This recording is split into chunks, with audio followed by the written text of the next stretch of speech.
That's impossible. Yeah. That's impossible. Yeah. Exactly. So it gets to the ground. Okay. Praise the Lord.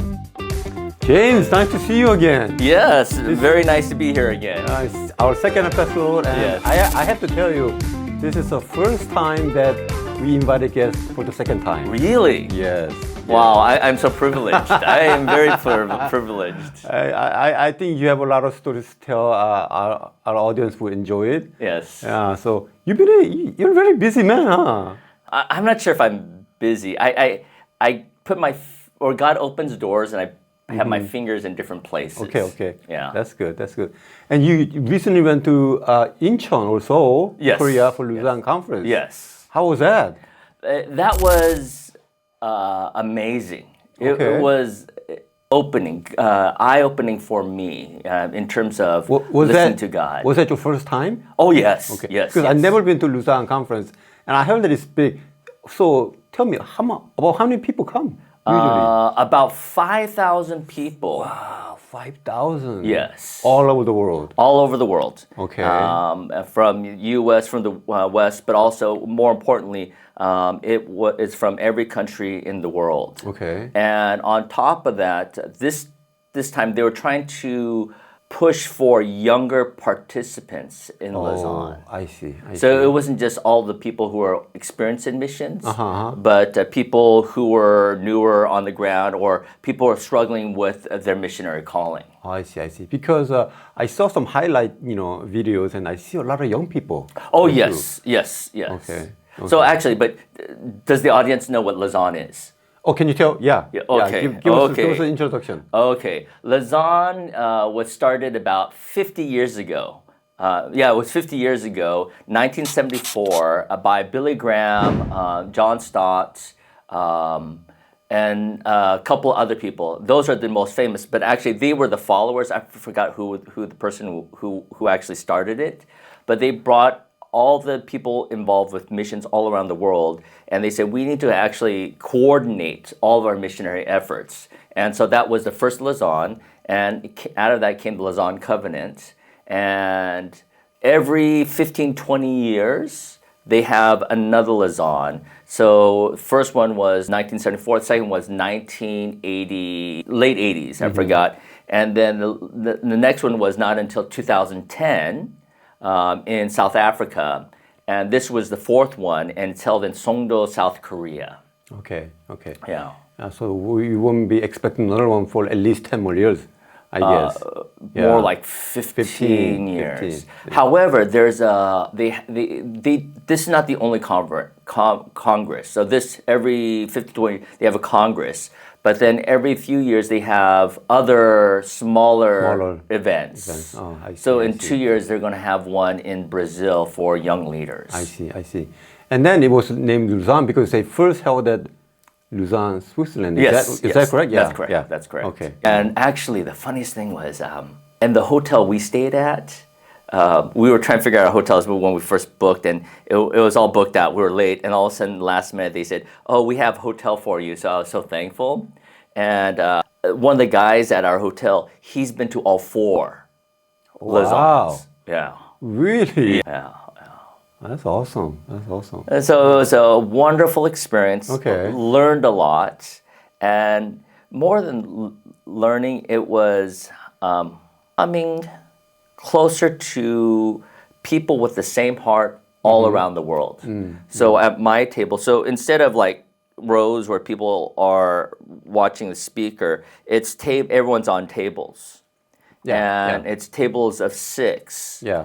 And then you have different topics to talk about. Yes, right? yes. Yeah. But then it's always these 6 people or 5 other people that you're with. Oh, throughout the conference? Throughout the whole conference. Oh, wow. Yeah, okay. Yeah. Okay. And so at my table, there's this one guy from Suriname, one from Bosnia, another one from Madagascar, one from Korea, and another one from the U.S. Wow, what an experience! Yeah, it was wonderful. Wow. Yeah. Wow. So, what was the main topic of your table? One main topic, I don't know. It's like there's so many things. So many things. But I think it was learning how to actualize faith development in our lives and learning how not to act alone. So, the challenge with us in Christendom and just as humans, when we get busy, we focus on our work. We don't help other people. And it's not like what's wrong with you. It's just human nature and our limitations. But that Congress really forced us to really talk about these different issues in a group setting. So more than anything, it was more like, oh, I understand the challenges that my brothers are facing and learning how to pray for them and praying with them. That was really helpful. Oh, that's awesome. Yeah. And I think it's really nice that they held it in Korea. They recognize Korea as one of the leading missionary countries. Yes, actually. No. So this is the challenges I face. And being a second generation Korean American, part of it is yes, I'm grateful for Korea. But then the other side is no, there's so much more. In the mission work, there's so many different countries. But you're right, Korea has played a significant role. But then part of me was like, I don't want to hear, look how great Korea is. Look how great Korea is. Because that's usually when you're on the mission, you go, oh, the Koreans, they pray so much and all this stuff. And not really realizing other challenges and things like that. But actually at Lausanne, they had one night where they did a history of Christianity in Korea. Oh, wow. Okay. And it was wonderful. It was like a musical, a play, and a movie. It's all together. Wow. It was beautiful. Okay. Wow. And that was quite a performance. Wow. And they brought Korean Christian leaders from all over the country. But the most important part was they talked about the current challenges within the church in Korea today. I see. That's important. And they talked about areas where they're still struggling with. Okay. And the overall feedback from the Congress and participants was, wow, we sense a deep humility that's developing amongst Korean Christian leaders. Okay. And that was, I think, and that was healing for me. And after the Congress, a number of second generation Korean Americans who were at the Congress. We had a separate meeting. Oh, nice. Well, not really meeting. It was impromptu. In the restaurant on the 63rd floor of the building. And we prayed and talked, and we've developed this group now. But that was the moment. They were crying. A lot of us were tearing up and like, wow. And I had to repent. I was like, I had all these negative thoughts. I see. And then through that, I was like, oh, Lord, thank you. And then funny thing afterwards, after the Congress, one of the participants is an old friend of mine. We worked together at Biola. Oh, I see. Okay. And she took me and my wife out into Incheon, and we ate and looked around. But on top of that, what she told me was it was her friend who put together the script for the musical.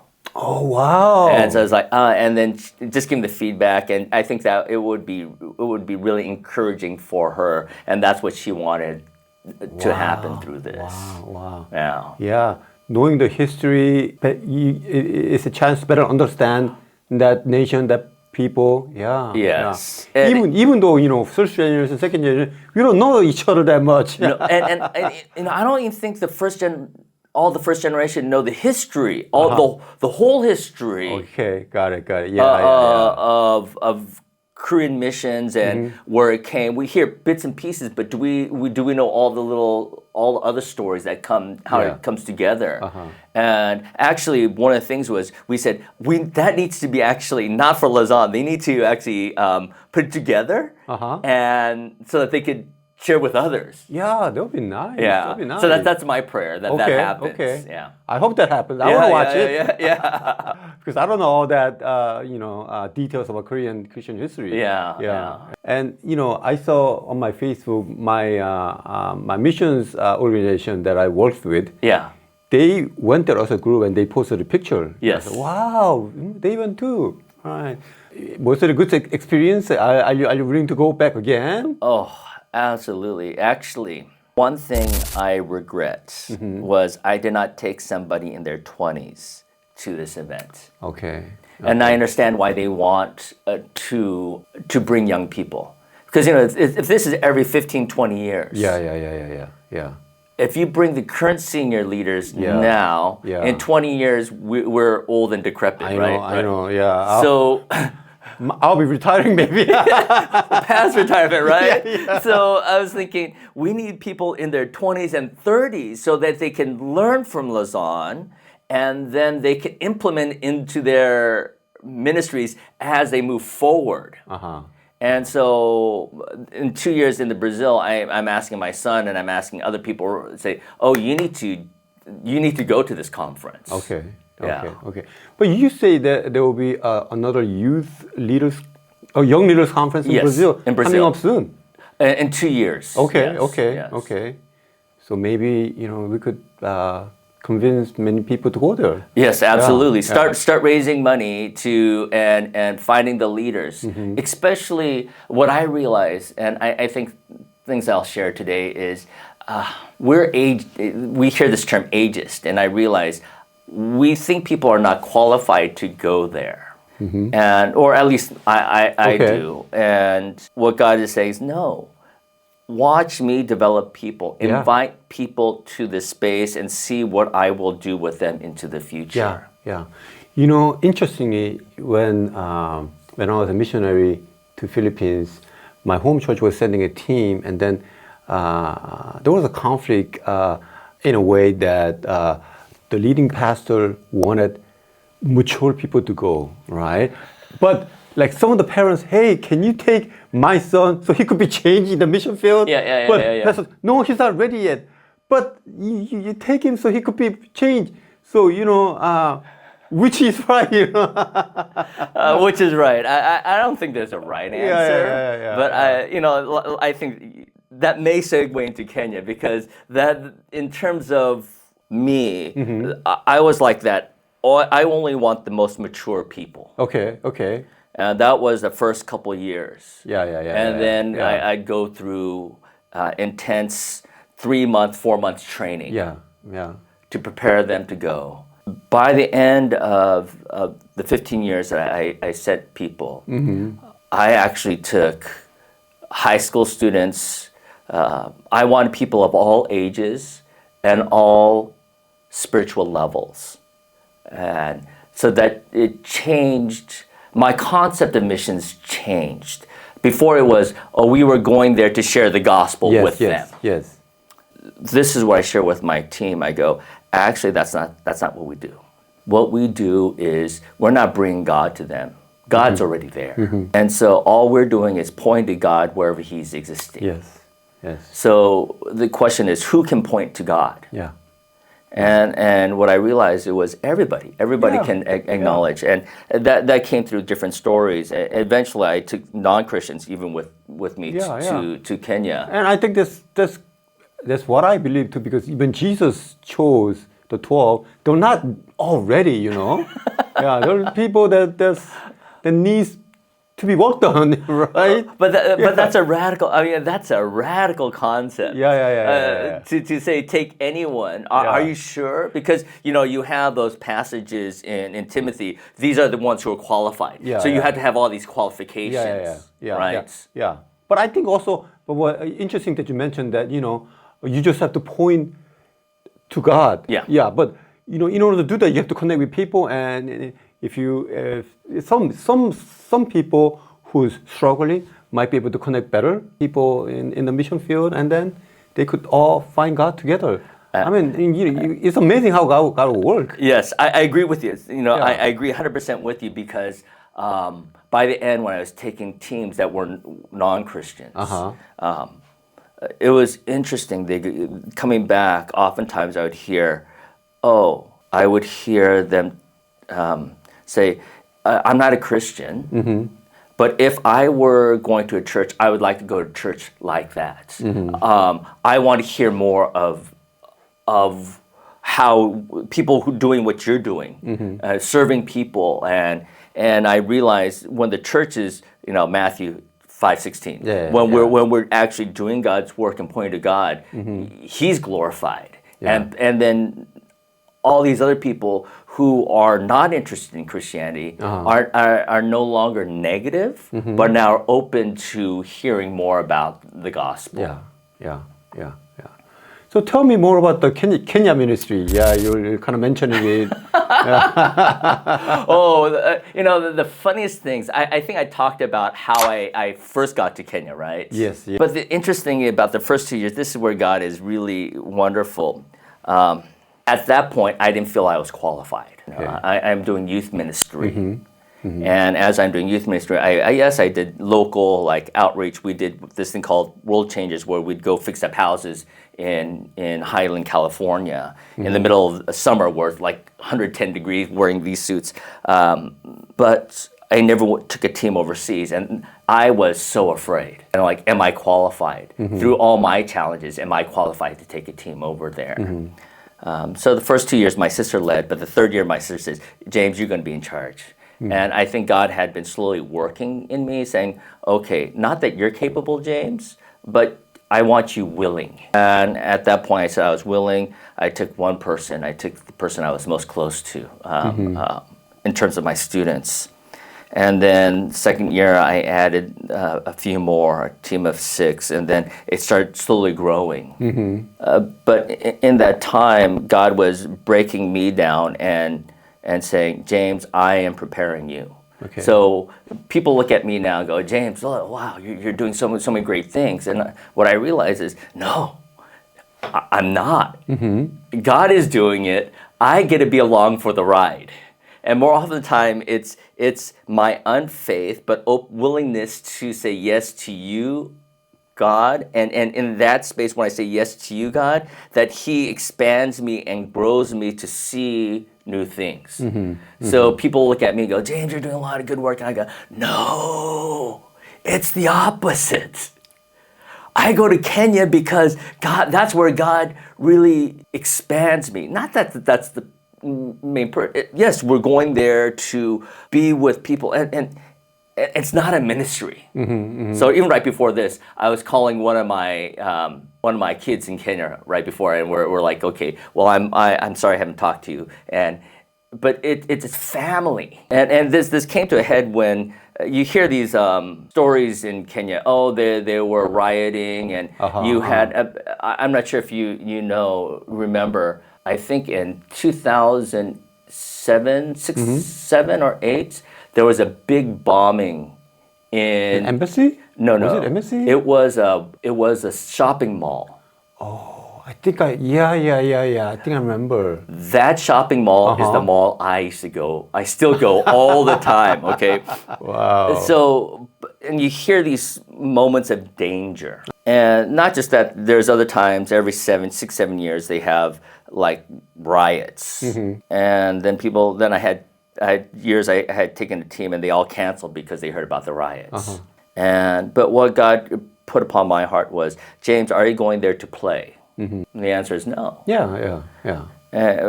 Then you're doing my work, so there's a reason for you to be there. Okay. And then as I was wrestling with this idea of going or not going, it became the point where if you're going on a vacation, you don't go. But if all of us, no matter how dangerous the place, if you're going to see your family, would you go? Of course. Oh, exactly. Yeah, of course. So that perspective came as I'm going to see family, so I don't care. I'm going to go. Wow. And you have to understand, I know my own weaknesses. I I can't do all the ministry, right? So there's this one year where the team dropped out, and then I'm like, Lord, do you want me to go? And it's like, yeah, okay, I'm going to go, and I'm by myself, and this is March. March is late. I know, and then you're going in summer, right? In June, Yeah. So the whole team dropped out. Wow. Okay. So I talked with my church members and I said, let's pray. And a couple of these people had gone to Kenya with me. Okay. And then we just prayed, and they go, I forgot exactly how he put it, but basically he said, people from my church were willing to go. Okay. I was working with a team in another church, but my church, and the only thing was, this is a fun story. It was the price point. They were in college at that point and they had no money. And so we were praying through it. It's like, what I realized, what God had reminded me as I had a conversation with my church member was like, they were willing to go. It was not if they were willing, or it was not yes, no. It was, we'll go, but financially we're challenged. Okay. And I was like, then that's just a prayer request. Yeah. It's not about our teams. So like, Yeah. oh God, okay, I was willing to go by myself, God, knowing my weaknesses, yet God, you provided me a team. And so as we prayed through, they go, it was a joke. It was like, if the round trip ticket was $850, we'll go. That's impossible. Yeah. That's impossible. Yeah. Actually, after the whole thing. So my wife and I said, okay, then we can subsidize them. Okay. Partially. Okay. Well, we can't subsidize. That's a lot of money. So Yeah. So we said, okay, we'll subsidize, a few hundred. Yeah. Well, plane tickets usually $1,500, $2,000, right? Yeah, sure. We got it down to like $1,300 or $1,200 that year. After subsidizing? No. Before really? Subsidizing. Oh, really? It went down, huh? It went down. It went down. Okay. Well, of course. You know why? Why? All the danger. So no one to fly. So all the price went. Like if the State Department said, "Hey, don't travel down," and exactly. So the price dropped, and then we're like, but after we came back, and this is part of his testimony, him and his wife is like, they only spent $850 out of their own pocket for the trip. So God answered their prayer. It was a joke. Okay. But then it ended up being a reality because God took that and says, I will show you what I'm going to do. Okay. And for me, it was like, James, don't worry. All I want is you willing, and I will provide the support that you need as you go each step. Okay. So that was part of the growth opportunities within Kenya. And things like that. It's not about it's for me at that point. It was not about Kenya. It was me following God, and God said, keep going to Kenya. Okay. And the challenge with Kenya is because it's not next door. Yeah, it's far. It's far. Yeah. And, you're in the Philippines. Philippines is far, but not as far as Kenya. Yeah. There's a direct flight from LA to Manila, and then where I go, one more flight. Yeah. So it's not that bad, but I imagine Kenya, you travel like 20 hours or something? 20 to 24 hours in the plane alone. Oh, wow. So the actual, and the time difference ends up being 2 days. Oh, I see. Traveling 2 days. Yeah. But that barrier is the reason why people ask, James, why are you going? And as I go and I say, because I'm listening to God, I'm following God. And it goes back to last time. The thing that I was afraid of, God saying, no, I'm going to work through all of your fears and overcome them. And Kenya was the place where that occurred. And eventually it's not just Kenya, it was all of West Africa, East Africa. And then later on, God gave, and even now, God's giving me opportunity in West Africa and all the other areas of Africa to do ministry. Yeah. And so the reason I'm in Africa is not because of me, it's because of God's calling on my life. So how many people ended up going? To that time, only five of us. Okay. But we call it the all-star team. And that was a hard year. But subsequent to that, other teams have come, and each year has been challenging for me for Kenya. Now we've that So part you go there every year practically? Practically every year. Either myself or I send a team over there. Okay. I think I only missed two years in the 15 years I've been there. Since when? Since 2009. Wow. Yeah. That's a big commitment. Yeah. No, it's not a commitment. Yeah. I mean, yeah. You understand? In one yeah. sense, you're right. It's a big commitment, but on the other side, it is. Are you committed to see your family? Of course, it's not a commitment when you see your family. Yeah. I have to go see my family. Yeah. And so that's what it's like right now for me in Kenya. It's, I need to be there. I want to see this. And now just continually through WhatsApp and just talking with people and Zoom, having meetings and things of that nature. Yeah. And then you told me that when you went to Lausanne, there was some connection with the Kenya. Oh yeah, it was interesting. Part of me was, as I was going, God put on my heart was, James, I don't want you to share about your ministry. I just want you to sit and listen and hear what's going around, what I am doing in the world. And as I'm working in the world, I want you to learn and listen. I know you have this passion that you know that I'm teaching you, telling you how to do this one piece, but I don't want you to be prideful, so this is the only piece. I want you to see. And so as I was in Lausanne, I'm shocked. Okay. Part of it just getting to know people and feeling lost for the first couple of days, right? Yeah. And then all of a sudden, people are introducing other people to me. Oh, this person wants to see you. I'm like, who am I? Right? And they're like, oh, later on we'll talk about my project in Kenya. I'm like, I'm trying to raise a couple $1 million. And I'm like, Lord, I don't know how this is going to happen. I'm going to trust in you. And Lausanne, it's easy to say, okay, raise and try to do to find these people who have money, right? But God says, no, James, be patient. Even now, it's just be patient. But I was in this place, and it's interesting that God would have these funders look for me. Wow, that's amazing. But the challenge is, not that my project's too big, my project's too small. I got time. I was like, God always thinks bigger than us. I was like, and then I remember my negotiation with God. Right? Yes. And there's an addendum to that. Okay. And the addendum is now as I got, okay, I don't want to think too small. A few years back, I said, I don't want to think too small. Say, God, I don't want to be a millionaire, God. I want to be a billionaire. 3 more zeros there. 3 more zeros. That's a lot, right? That's a lot. And with all the inflation, you gotta be. Coming back from Songdo, I realized that's too small. Okay. So God kind of, up your vision. Yeah. But it's a pipe dream. How many billionaires are out there? Not that many, right? Not that many.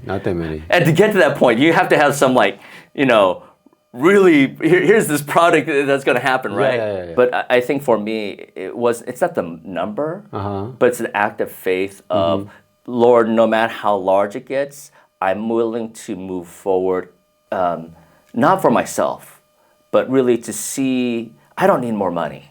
It's more of, how can we impact more and more lives to bring joy, to bring, to take away sorrow, to minimize sorrow in people's lives. And so, especially you're in the Philippines, right? And Kenya, when you work in the slums, there's humanity is taken away from you. Parts of it, right? Yeah. And so how to bring humanity into those spaces, and that's what that money represented to me. But as I've come back from Lausanne, I'm like, oh, those numbers are not far off. Yeah. Look at all these people in Lausanne, so many resources. It's not people at Lausanne, it's what I saw was at Songdo. So if you guys don't know, Songdo is a brand new city, no more than 15 years old. Oh, it's a separate city, huh? Or part of Incheon? It's part of Incheon. It's like a district of Incheon. Okay. But basically, it's another city. Okay. I was amazed. The place we're called, it's called Convencia, the convention center, and next to they have a POSCO building, and I think it's 68 stories. Really? Wow. When you talk about like 6 story, I was thinking, oh, maybe you're meeting at Seoul. So Yuksan building, right? Something, Lotte World. The Lotte Tower is even bigger, but yeah. No, I was talking about this. Wow, they have a building in Songdo, huh? Wow. And a lot of their buildings are at least 30, 40 stories high. Wow. And my sister-in-law lives in Seoul, and her building, her apartment is probably like shibok. Shibok is about $800,000. Okay. Right. Okay. And I calculated there's 25 stories in her building, and then 4 units. So that means 20. That's 100, right? Yeah. So that's $80 million for one building. Wow. Right? Yeah. And then in the complex, there's 13 of those, right? Yeah. So that's $1 billion. That's $1 billion. Yeah. That's almost $1 billion. Yeah, close to $1 billion. And then in Songdo, you have dozens of these complexes. Okay. Then I realized, and this was a short story I share. If you bought the land 15 years ago, you could buy it for like $1,000 for the whole for everything, right? Yeah. Because it was just it was just farmland. Yeah. And part of it was in farmland. It's reclaimed land, so it's water. So you could buy that land for almost nothing, and now it's worth trillions of dollars. Yeah. And that's where God is just opening the door in terms of understanding. James, it's not about the money, it's about the size of the impact on communities. Yeah. And Lausanne, just God was showing me, don't worry. When you set the posture of being a listener and sitting at my feet, which is really hard for me, I will bring the people to you. That's what Lausanne was for me. Okay. I will bring you the people and the connections. Okay. I'm not there yet in terms of developing all this stuff, but I'm still in the posture of, okay, God, what does it mean to be actively sitting at your feet? And you mentioned you're doing or planning a big project in Kenya. Yes. Yeah, talk to us about it. Okay, we'll stop at Lausanne. I forgot one concept that came out of Lausanne. Two concept was that's related is there's no more missions. Okay. Missions is the wrong terminology. Okay. Because usually it's like a successful country going to a third world country. Okay. So actually out of Lausanne is, Korea sent 30,000 missionaries, but Brazil sent 30,000 missionaries to the Middle East. Yeah. So that's why I say, it's not just Korea. So the concept, and Africa is sending it everywhere. Yeah. So even another project I'm working on is training pastors in Africa to become pastors in France. That's nice. Yeah, because there's a lot of French colonies in Africa. Yes. They speak fluent French. And there's no more French, but the French population is coming from Africa. I know. There's a lot of, Africans in France. So the concept is every country to everywhere. Okay. So it's not that the mission doesn't exist. It's not the concept of here's you have to be successful. It's everybody helping everybody else out. Okay. And there's no such thing as first world, third world. You need to deal with those issues, but then it goes back and forth. It's mutual support. Yeah. And then totally agree. Yeah. And the next terminology is polycentric. Okay. So it's polycentric funding and everything that you're doing it's not just the church. And this is what we'll talk later in terms of my ministry. It's a church, nonprofit, and business. So having multiple centers of sources of funding to fund what God is doing. Yeah. I think that's a lot healthier. Yes. Because if the church disappears, then you have other sources of funding to support. Practically. Let's sort of clarify. When you say the church disappears. Well, I mean, from the perspective of a missionary. I think the supporting church, does not support you anymore. Yes. Yeah. Okay. Yeah. That because from a point of mission. Okay. Yeah. So, yeah. but the way I put it is, the church is not dying because God doesn't die. Yeah. The church is changing. So our concept of the church may be disappearing or reconstituting itself, but the church does not change. But the concept of the church as the funding source, that is changing. Yeah. And I think that's something that we haven't really thought a lot about in the church in the U.S. We're starting to. Mark DeMoss, and I think he has a church in Arkansas. He started with a couple years ago. He started with church and a nonprofit. But now he's added the business. So it's church, nonprofit, business. These three things need to exist. I see. And so these concepts are coming out of Lausanne, but actually it's not new. Okay. I don't know how comfortable your audience is, but learning from all communities. So I learned from the Catholics. The Catholics. Yeah, we have to learn from everyone. Yeah. So the Catholics have business arm, they have real estate arm, they have an education arm, they have a healthcare arm, and they have a politics arm. So they have all these avenues. And so I think the evangelical church is learning how to add those components. And that's where we are right now. Okay. Got it. And then you kind of mentioned about there's some, I guess, uneasiness or conflict for the final statement for Lausanne. Do you want to talk about that? I do, but let's make it simple. I think, one of the challenges with evangelical is the difference between what is the gospel? Okay. Is it Jesus Christ died on the cross for your sins? Or Jesus coming to earth to live amongst us for 30 years? Both, isn't it? Exactly, it's both. But what evangelical, we so focus on the death and resurrection of Christ that we lose the 30 years. Okay. And the scripture focuses on, most of the gospel talks about it because that's important. But actually, equally important is John, the Word became flesh and dwelt amongst us. Yes, incarnation of Jesus. Incarnation. Why is the incarnation important? Because it gives value, it teaches a methodology on how to engage. But we forget that. We just want to jump to that. And so we in the Western world focus on, not just the Western, but we have a focus on, you have to have a proclamation part always present, and you need to actually make that prominent. And the rest of the world saying, no, it's part of the whole package of Jesus Christ. I really believe that because when Peter questions, Jesus questions Peter, hey, who do you think I am? You are the Christ Messiah. And then, you're right. And then later on, when he says, hey, don't die on the cross, get behind me, Satan. So you see that component, and then Peter didn't realize that. It's both. I think the difference is like one of the controversies was that there's not enough emphasis on that. But the other side, no, we are putting emphasis. It's a bigger picture, so we want to show the whole picture. It's not that it's absent. It's not emphasized. And so that's the biggest difference.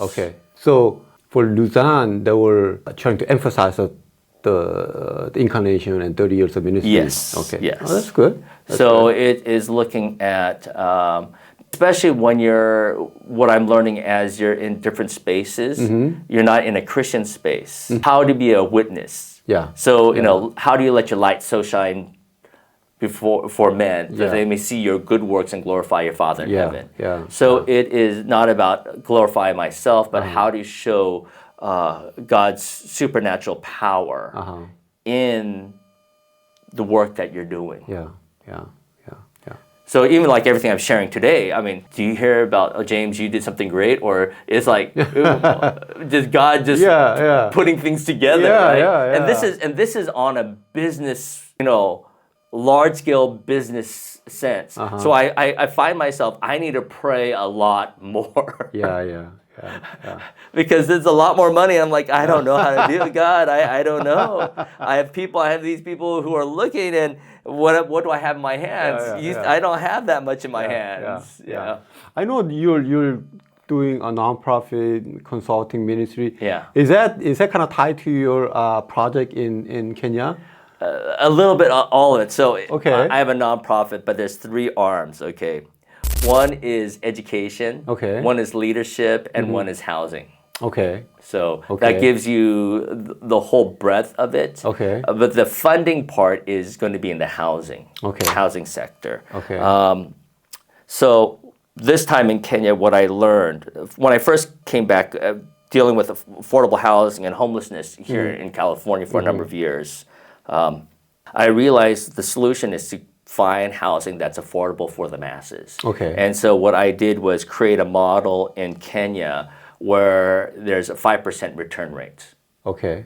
But the housing prices would be reasonable for the Kenyans. Okay. Actually, I changed. Okay. So I'm going to charge market rate housing. Uh-huh. However, what I'm doing with the profit is I'm not keeping the profit. Okay. So you're reinvesting. I am putting in a savings account in the name of all the different renters. Oh, wow. Really? So basically, the profit of the building, other than the business profit, what I realized, there's a business profit, and then you need a business profit to make sure the business keeps on running. Yes. But then there's growth profit. Yes.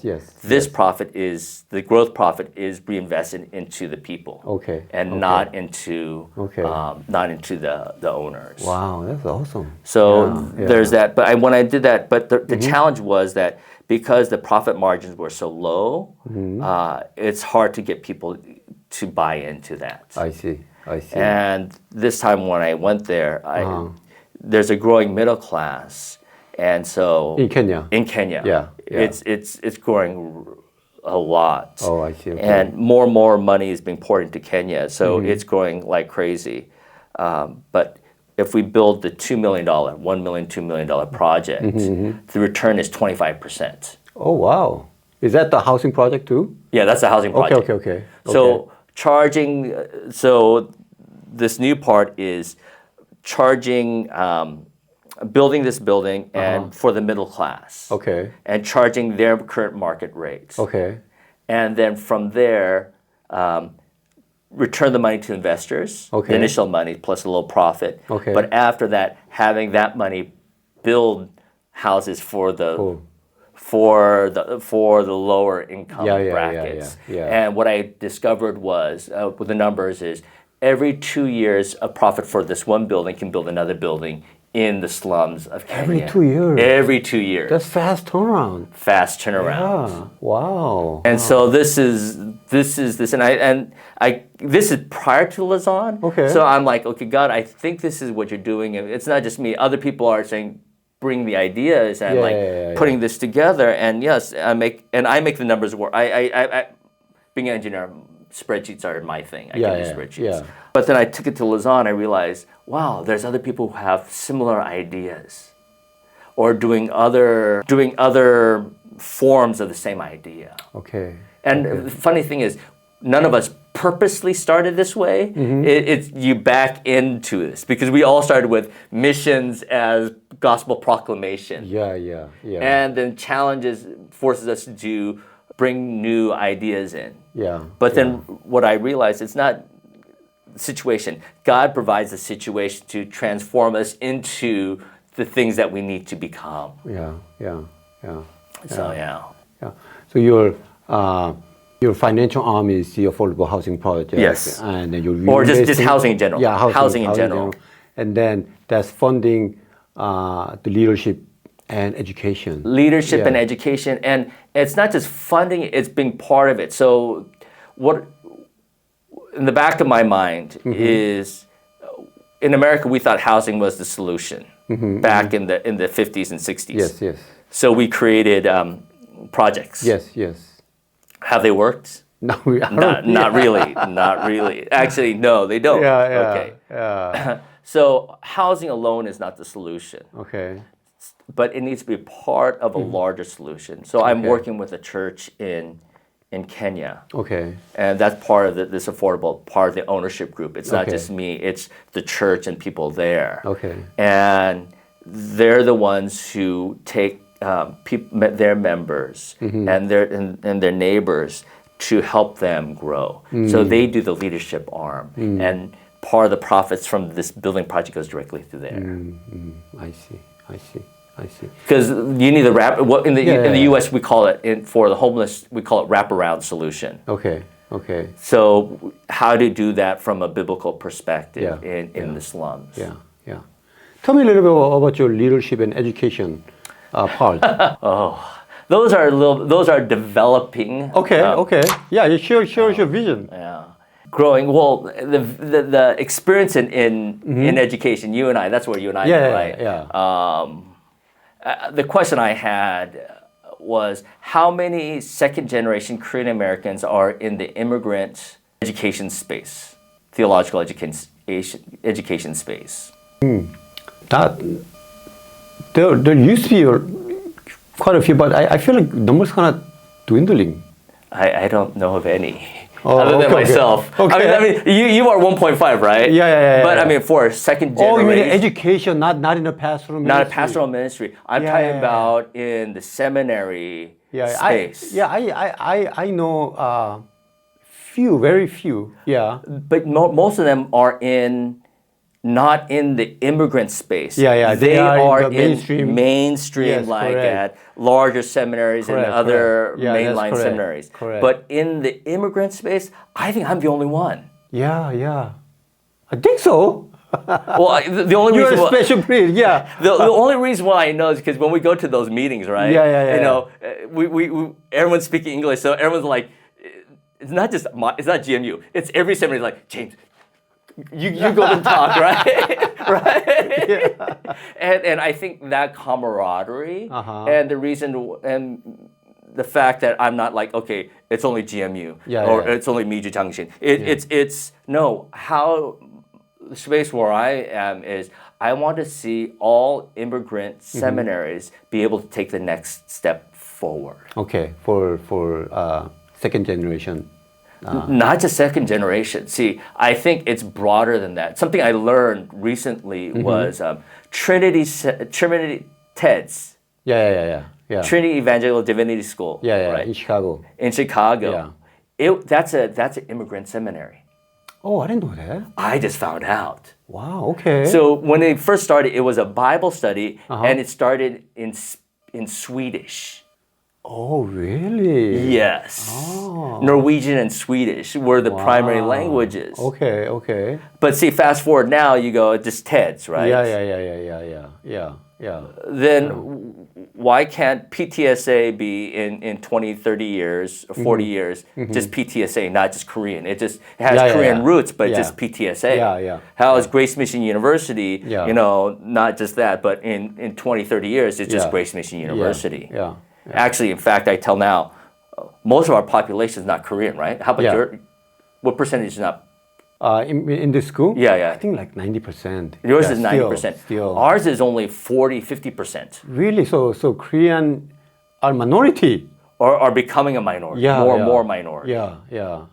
So this is where, but then what I realize is the seminary or theology in America has always been an immigrant seminary. Yes. We've lost that. Yeah. I mean, patriarchs are immigrants. They're sojourners, moving land to land. Yeah. And this started with like a Lutheran. Lutheran, they only spoke German.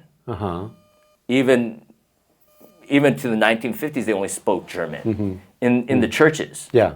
Isn't that what we faced? I know. So this is where how do we start relearning this history and then creating space in education? Because for what I realized, I can do all this stuff in business world, but to get pastors and churches on board, it starts in the seminary. That's true. Seminary has to be a pioneer. Yes, and I realized, wow, God, you've put me in this space to do this. To allow to develop trust with not just one seminary, it's multiple seminaries. Yeah. and to really build that out. And then Yeah. what I see is the future of education, Yeah. not just beyond seminars. It's how do we create, train our theological leaders for the future. Yeah. Yeah. Especially post AI Uh-huh. and all the new tools that we have. Yeah.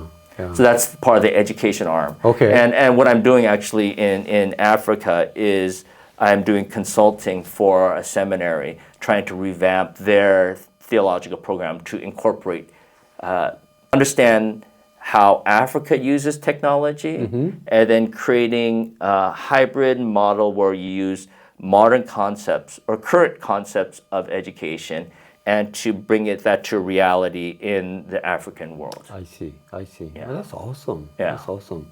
How about the leadership part?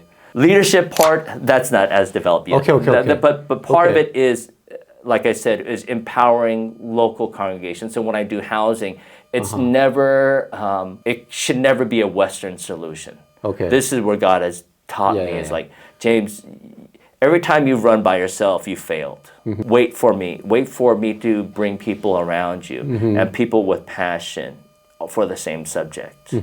And then when you do that, they will lead that part. And so my goal is to using this funding source to, as we do the theological, leaders will come out and then we do ongoing. It's not 3, 4, 5 years of seminary. It's a lifetime of walking with to help them become successful in leadership. Yeah.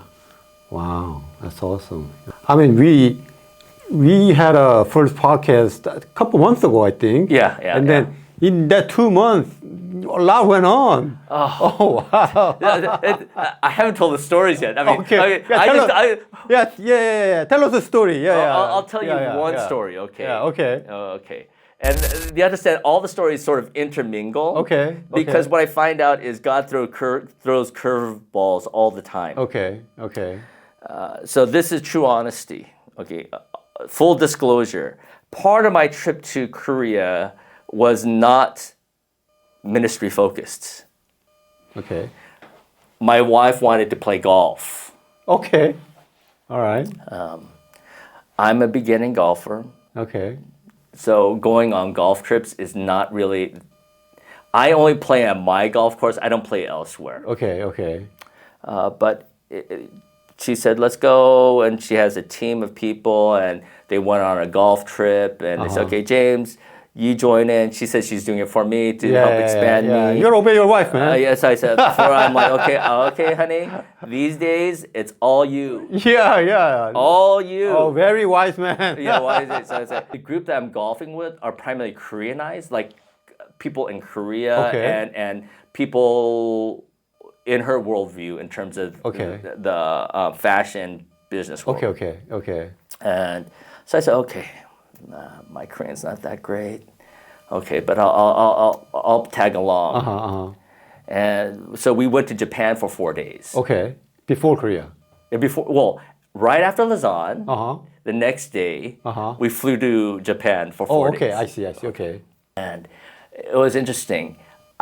And I'm tired, I'm falling asleep. So they're doing a tour of Japan, or Tokyo, right? And I'm like, okay, I'm there on the back seat and I'm falling asleep.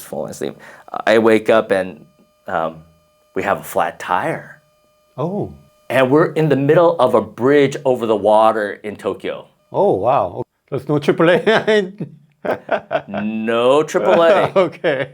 And they do have like a tow truck. Okay. But it was like an hour out. But it didn't have tires. It tows the truck. Okay. Or tows the vehicle. But we had 8 people in the vehicle. Okay, so you need What are you going to do with 8 people in the middle of the bridge? So we are hundreds of feet high. Okay. And I'm like, I just woke up. I didn't know what's going on. I'm like, okay, well, we'll sit in the vehicle for a little while. Okay. Now this is not going to do. We're all cold, freezing, but God was like, James, don't use this as an excuse not to do anything. It's just in my heart. It's like, keep knocking. So from what I learned in Lausanne, what was Lausanne? Yeah. Keep knocking. Keep knocking. So, okay. We found this access stairway From the bridge. on the bridge. You know, they have access stairways. Yeah. I'll go, oh, maybe this goes all the way down to the ground, and then we Okay. can take a bus and go back to the hotel, right? Okay. So I said, okay. Well, the other guy said, let's try. I said, okay, yeah, let's try it. So I started walking. They're waiting at the top. I'm walking down the stair, and you're talking about not well kept because you know it's you don't paint the access. It's like all for emergency or something. it's all dusty and everything. And the door was open. So okay, well, usually it's locked, right? So it's open. So we went down. They were waiting on top. I went down to the bottom, and it didn't go all the way down. It went just right under the bridge, and then it stopped. Oh.